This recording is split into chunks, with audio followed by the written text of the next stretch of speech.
নমস্কাৰ। এটা কবিতা পাঠ কৰিব লৈছোঁ, স্বৰচিত কবিতা। কবিতাটোৰ শিৰোনাম নিজক বিচাৰি।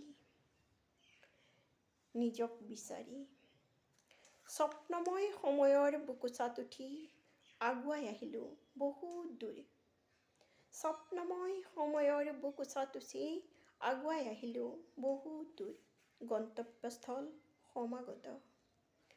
পোৱা নোপোৱাৰ খতিয়ান বিচাৰি উভতি যাব বিচাৰোঁ সেই দিনলৈ, য'ৰ পৰা আৰম্ভ হ'ল যাত্ৰা। অংকন কৰিছোঁ এটা চিত্ৰ, এয়াচোন নহয় সম্পূৰ্ণ।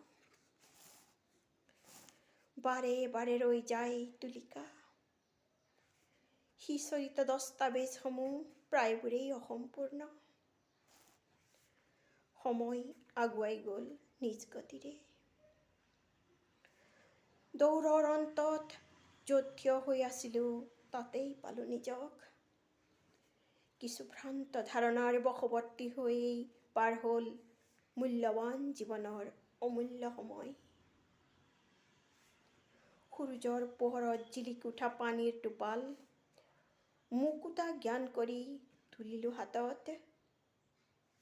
অসম্পূৰ্ণ হৈ ৰ'ল বাস্তৱ ছবিখন। কোনহতে কৰোঁ নিজক চিহ্নিত, কোনহতে কৰোঁ নিজক চিহ্নিত। ধন্যবাদ। কবিতাটো সকলোৱে শুনি নিজৰ নিজৰ মতামত আগবঢ়াব বুলি আশা ৰাখিলোঁ। সকলোকে পুনৰবাৰ ধন্যবাদ জনাইছোঁ।